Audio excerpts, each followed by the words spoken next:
Olá, amigos. Sejam bem-vindos à live com o especialista da Sociedade Mineira de Coloproctologia. Meu nome é Hélio Antônio Silva, eu sou coloproctologista em Belo Horizonte, diretor de tecnologia da informação da Sociedade Mineira de Coloprocto. Toda quinta-feira a gente recebe um especialista em coloproctologia para tratar de assuntos da área de uma forma mais amigável, sem muitos termos técnicos.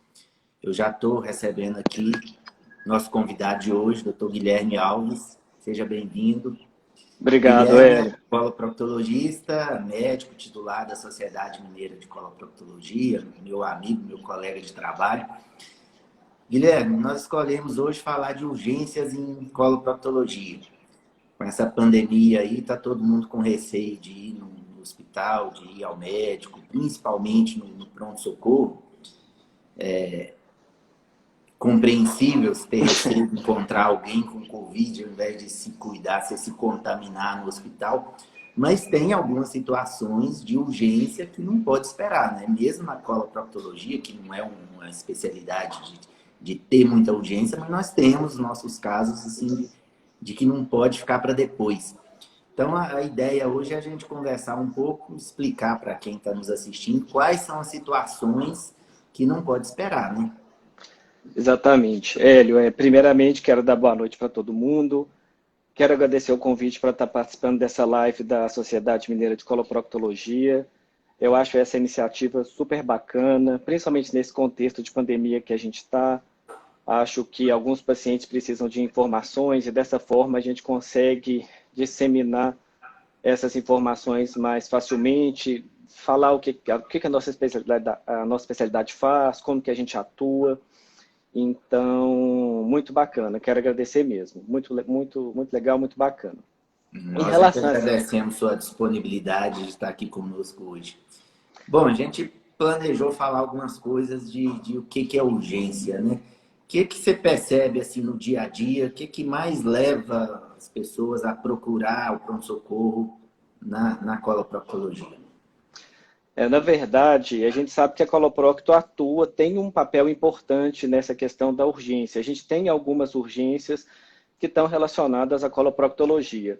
De uma forma relativamente didática, eu costumo dividir essas urgências em urgências relacionadas ao cólon, que são aquelas urgências mais abdominais, e Uhum, as urgências que acometem o ânus e o canal anal.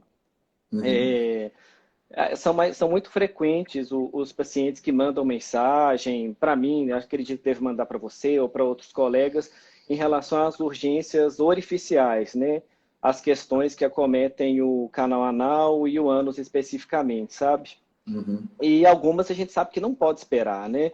Então, às vezes, o paciente está com uma dor anal, uma coisa mais aguda, já está com uma sintomatologia sistêmica, tá com sintomas do corpo inteiro, né? Tem dor anal, mas tem febre, tá com prostração e fica mantendo aquele em casa, achando que é só uma doença hemorroidária, por exemplo. E nesse caso, especificamente, uma avaliação urgente seria necessária, né? Acho que os problemas mais comuns assim que podem ser urgência quando nós estamos pensando em doenças do ânus, dor e sangramento, né?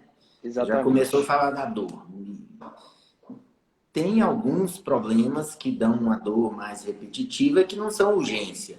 Outros problemas é uma dor mais progressiva e se a pessoa não for no hospital pode meio que passar da hora, vamos dizer assim. Como que, a grosso modo, como que poderia diferenciar assim? Qual que é o sinal de alerta de pensar, opa, essa dor aqui é melhor tomar uma atitude hoje?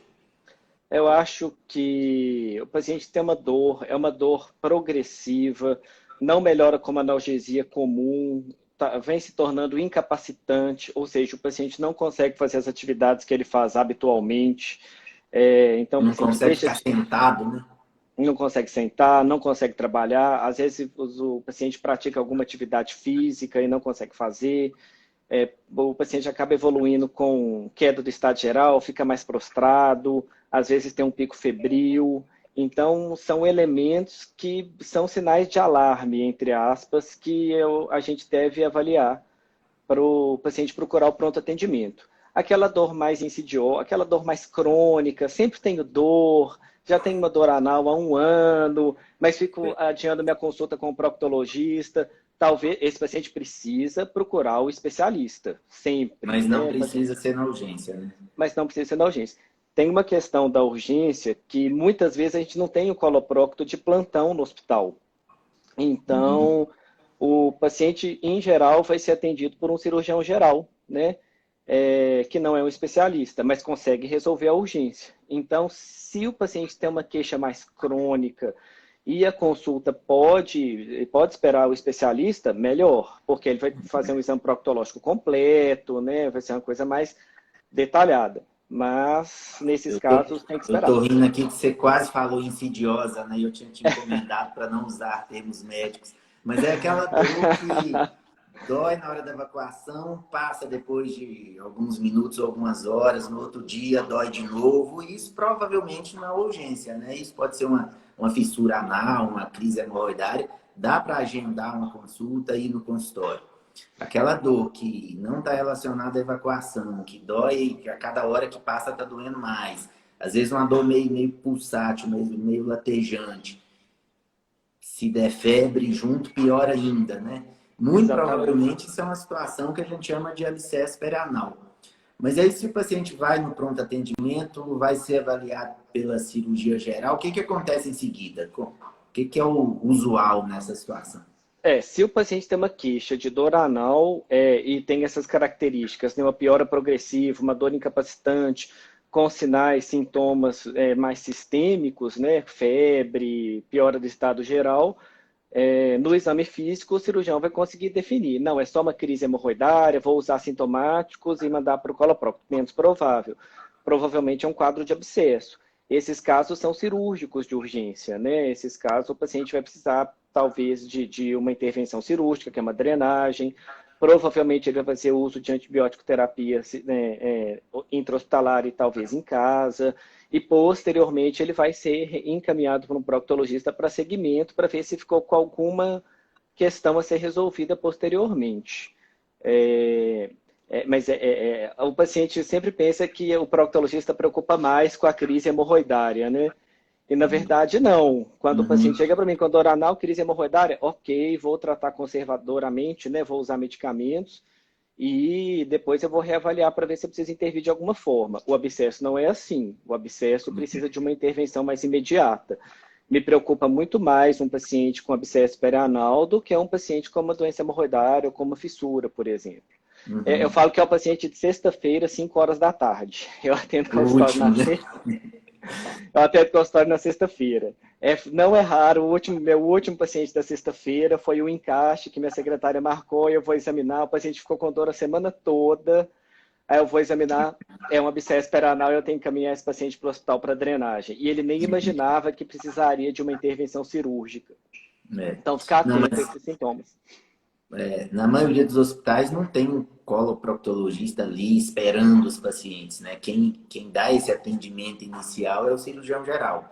Mas o cirurgião geral tem plena capacidade de diferenciar uma hemorroida em crise de um abscesso perianal.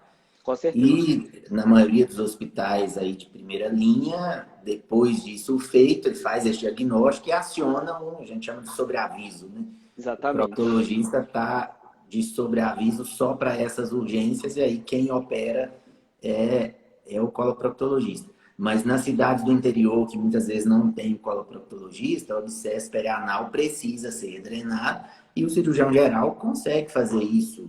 Talvez não com a mesma expertise do coloproctologista, mas consegue solucionar o problema imediato ali do paciente, né? Perfeitamente. Bom, e os É, sangramentos? Quando o sangramento é outra situação, que às vezes é um sangramento que vai e volta, e às vezes é um sangramento assustador, monstruoso. Tem como você saber até onde dá para ficar quieto em casa, até onde tem que correr para o hospital?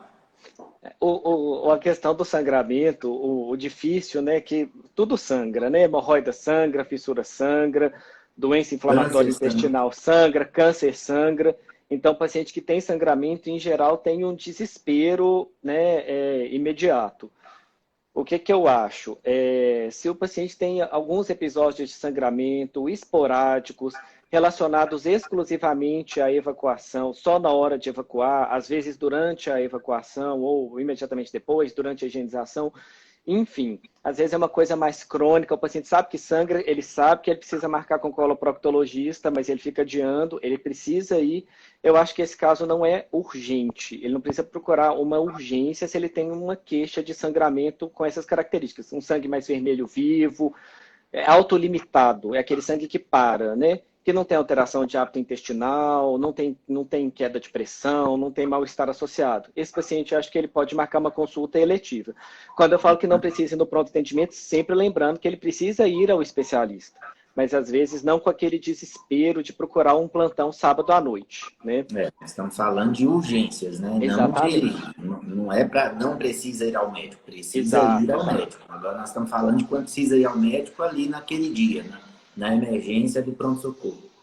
Agora, aquele paciente que tem um episódio de sangramento muito volumoso, às vezes ele vai evacuar e ele tem apenas sangramento, ou fica com aquela sensação de evacuação incompleta e retorna para evacuar e tem muito coágulo, esse paciente pode estar num contexto de hemorragia digestiva baixa, que é um quadro bem mais grave, bem mais complexo, que talvez seja necessário até uma equipe multidisciplinar para fazer o acompanhamento hospitalar, sabe? Uma situação assim, provavelmente o paciente vai ser internado, né? Provavelmente sim. É claro que a gente tem que contextualizar, né? Um paciente que tem um sangramento com coágulo, geralmente é um paciente mais idoso, um paciente que tem mais comorbidades, às vezes é um paciente que toma algum tipo de anticoagulante, então o paciente tem alguma doença crônica e toma algum tipo de anticoagulante por causa dessa doença. Então, o paciente tem algumas características que nos levam a pensar em gravidade. Idoso, com anticoagulante, etc. Então, isso tem que ser pensado.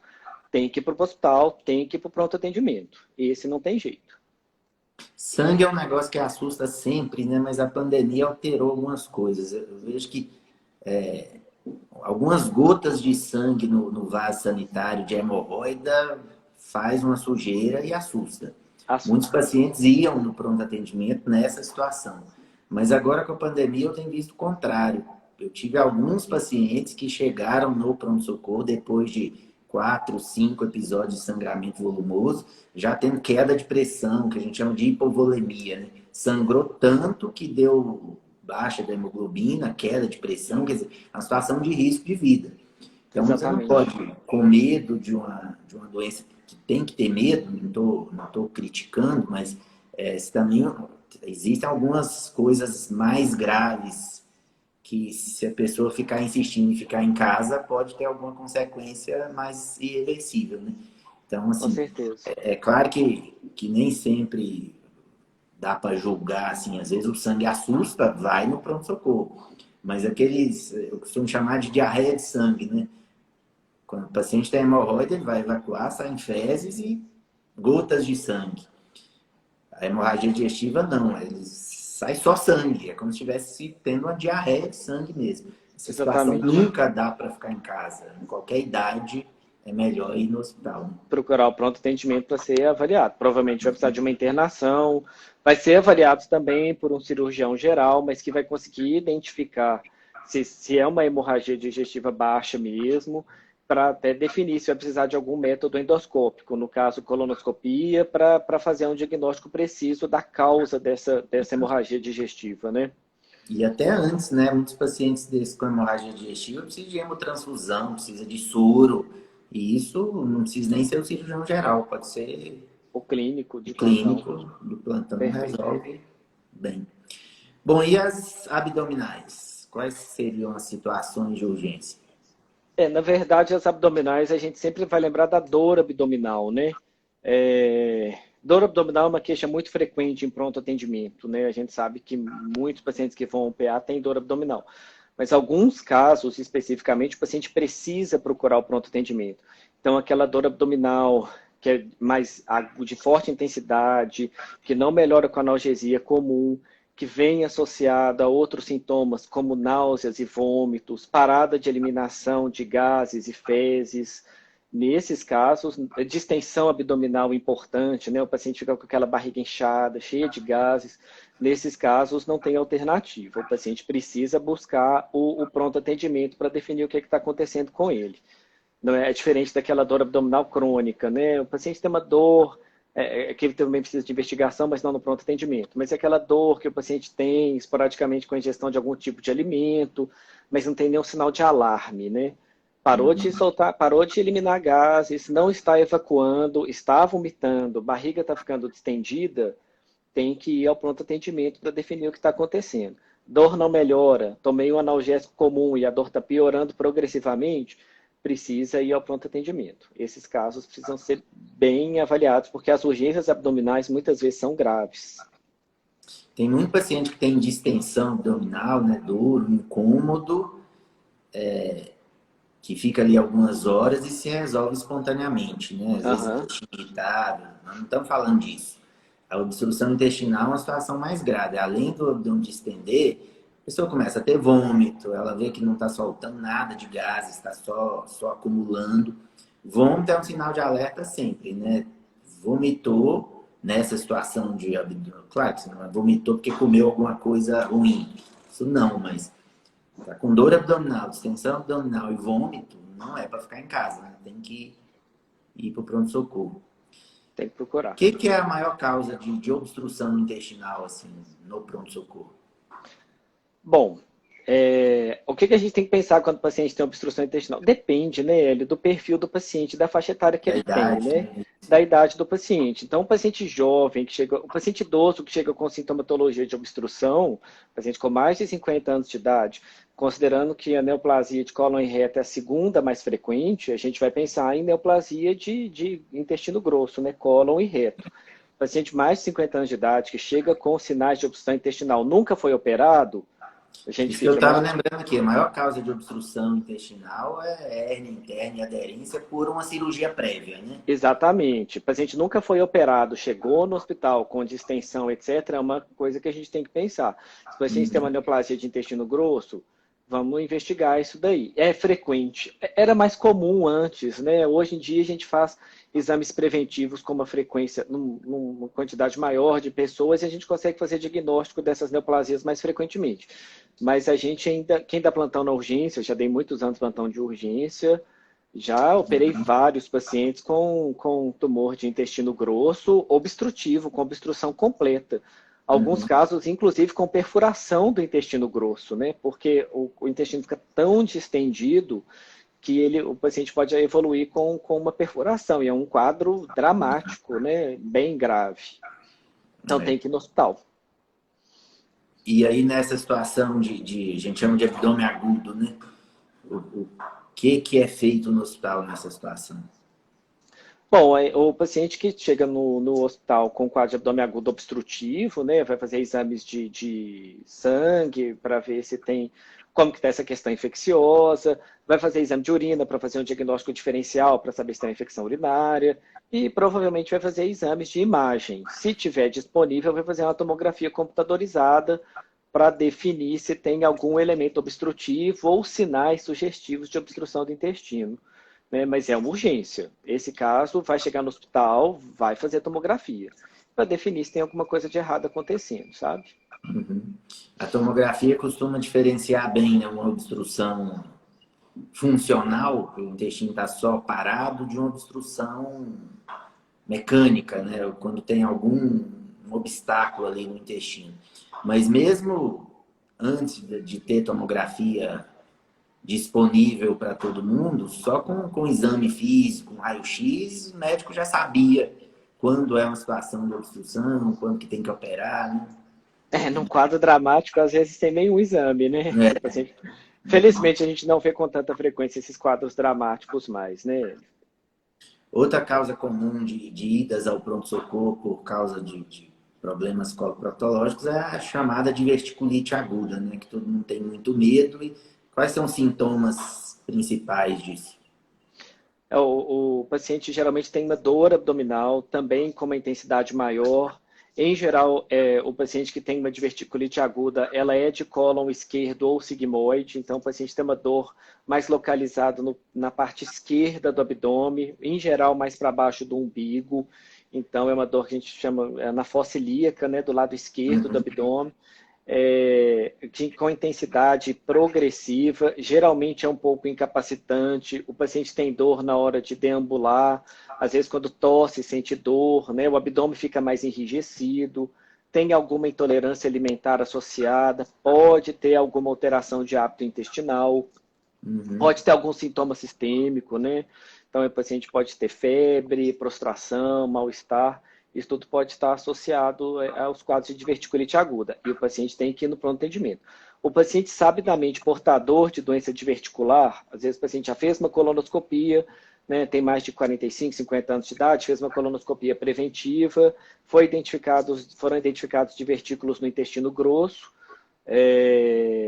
Esse paciente, se ele tiver uma dor abdominal com essas características, em fossa ilíaca esquerda, etc., deve procurar o pronto atendimento para ver se não está com quadro de diverticulite aguda, que precisa de tratamento, dependendo do grau, às vezes até alguma intervenção cirúrgica também, né?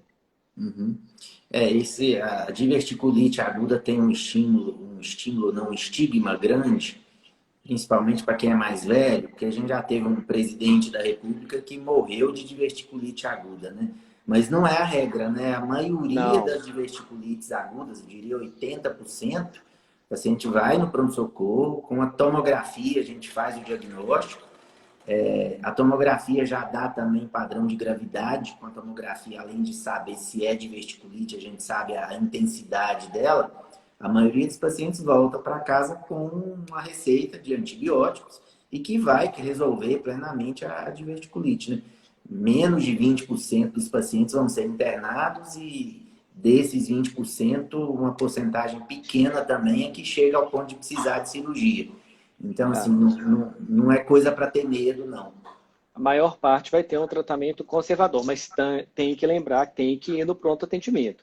O paciente sabe que tem doença diverticular, teve dor abdominal nessa topografia do abdômen, vai no pronto atendimento, vai ser examinado pelo cirurgião, provavelmente vai ser submetido a um exame de imagem, que é a tomografia, vai fazer o diagnóstico da diverticulite aguda, na maior parte das vezes é uma diverticulite não complicada, e o tratamento muitas vezes é realmente ambulatorial. O paciente não precisa internar para tratar. Depois você fazer o segmento com o proctologista, né?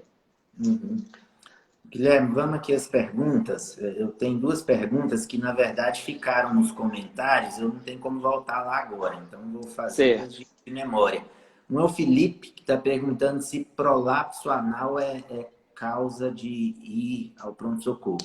Bom, quando ele fala prolapso anal, eu penso em duas coisas, né? O prolapso propriamente dito, que é quando o intestino exterioriza, mas eu acho que o mais provável que ele esteja falando é de prolapso hemorroidário, né? Nessa Acredito que situação, sim. é caso de ir para o pronto-socorro? Não, se não tiver aqueles sinais que a gente comentou, né? O paciente tem só prolapso, mas ele não tem uma dor incapacitante, não está com dor na nádega, né? Não tem febre, não tem prostração, etc. Provavelmente esse paciente não tem um abscesso, deve ser uma crise hemorroidária. Eu acho que dá para ele procurar o proctologista eletivamente. Uma Então, o consulta prolapso marcada, né? consulta marcada, não precisa de ir no plantão do hospital para definir isso, não. Uhum. Outra pergunta, essa é bem específica da Shirlene. Ela fala que, pelo que eu entendi, também está de memória, porque isso ficou lá no comentário, ela teve uma obstrução intestinal, foi ao pronto-socorro, parece que foi feita inicialmente uma colostomia, para tirá-la da urgência. Perfeito. Posteriormente, foi feita a cirurgia, ela diz no comentário que era um tumor, e começou a pandemia, ela está de colostomia até hoje. E a colostomia parece que fez uma hérnia. A colostomia, tecnicamente, é uma hérnia, né? É feita uma abertura na parede abdominal para colocar o intestino saindo ali. Então, é muito comum ficar estufado, ter uma herniação ali. Mas o que ela quer saber é se isso é uma urgência. Eu entendo mais que isso. Ela quer saber se dá para, nessa situação de pandemia, forçar uma cirurgia de urgência, que é a única coisa que está podendo ser operada nesses dias, né? Por causa de uma hérnia paracolostômica aí? Olha, ele, eu acho o seguinte, se essa paciente tem uma colostomia e a colostomia dela está funcionando, ela não tem nenhum sinal de obstrução, ou seja, as fezes estão saindo, ela tem eliminação de gases, ela não tem náusea, ela não tem vômito, se ela não tem dor abdominal, eu acho que essa cirurgia deve ser feita eletivamente, né? A hérnia paracolostômica pode complicar, né? Mas aí o paciente tem todos esses sinais de obstrução intestinal mesmo.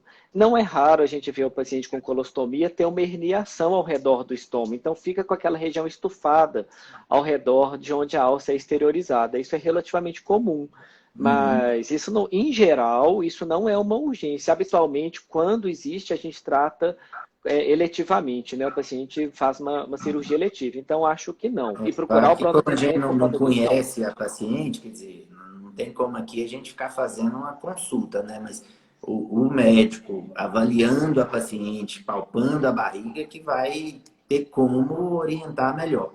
Mas, assim, de forma geral, uma hérnia paracolostômica não é uma situação de urgência. Eu concordo plenamente Não, com você. definitivamente não. Tem umas A- perguntas aqui, mas eu não estou conseguindo Não, abrir. eu consegui, da Carol aqui, ó. Ela falou que depois de uma cirurgia de ileostomia, se é comum ficar com secreção de pus entre o reto e a bexiga. Já faz uns 4 meses a cirurgia. Bom, a gente não sabe por que que foi a cirurgia, né? Fechou a ileostomia, mas por que que era essa ileostomia? O que que você acha? Difícil Pus é definir, normal? né? Mas pus não é normal depois de 4 meses de cirurgia. Uhum. Provavelmente não é motivo para procurar a urgência, né? Mas eu acho Mas que é um tem que motivo para procurar voltar nesse voltar no médico que médico que fez essa cirurgia. operou, para ver se tem alguma coisa de errado, né? Às vezes é uma coisa externa, alguma coisa dos pontos de pele, né? Pode ser que Uhum. não seja nada grave, mas eu acho que tem que procurar o médico que fez o procedimento para ver se tem alguma coisa de errado. Mas não no pronto-socorro, né? Não, não. Uhum. Pós-operatório, você operou com o médico, né? Se for possível, sempre buscar o médico que fez o procedimento. No pronto atendimento, a gente tem um pouco de dificuldade em entender o contexto completo do paciente. Então, o paciente às vezes faz uma cirurgia e vai no pronto atendimento e às vezes ele não consegue explicar, contextualizar como que foi aquele procedimento, e a gente se perde um pouco. Então é interessante o paciente sempre procurar o médico que fez o procedimento dele para poder definir se está tudo legal. Esse acompanhamento, esse segmento é importante. Eu vi uma pergunta aqui, alguém perguntou que fez uma cirurgia de colectomia, não precisava de acompanhamento. Depende do motivo que fez a colectomia, mas em geral os pacientes que fazem essas ressecções intestinais maiores, a gente acaba tendo que seguir por um intervalo de tempo maior, não no pronto atendimento, mas com um médico especialista que fez a cirurgia. É. E vai que não foi um especialista, ele pode sempre procurar uma consulta Com agendada certeza. para um especialista, né? Outra pergunta aqui do Assis, ó. O meu médico falou que eu tenho que fazer uma cirurgia de fissura, mas não sinto dor e nem sangramento. Será que devo fazer a cirurgia? Bom, acho que numa live não nos cabe definir a vida do paciente que a gente não viu. Mas pedra angular da fissura é exatamente dor e sangramento. Se parou de doer e de sangrar, no mínimo uma nova avaliação por esse médico, ou até por um outro especialista, acho que vale a pena sim. Às vezes o tratamento clínico foi eficaz, que é o que mais acontece nos casos de fissura anal, e ele não Uhum. vai precisar de um tratamento cirúrgico definitivo, né? E fissura anal melhora espontaneamente também. Também, também. Então é isso, acho que de perguntas aqui a gente já esgotou. Nosso tempo também a gente tenta não passar de 30 minutos. Guilherme, quero te agradecer demais, foi ótimo. Obrigado, Hélio. Obrigado pelo Esclareceu muita convite. coisa. E agradecer a todo mundo que participou. Esses vídeos ficam lá no nosso canal no YouTube. Pode procurar como Saúde Intestinal SNCP. Certo. SNCP de Sociedade Mineira de Coloproctologia. Segue nosso canal lá no YouTube, que você sempre vai ter vídeos desse tipo, com um papo sem termos técnicos, explicando os principais problemas da coloproctologia. Muito obrigado a Joia, todos. gente. Valeu, Boa Guilherme. noite. Até mais. Obrigado. Tchau, tchau.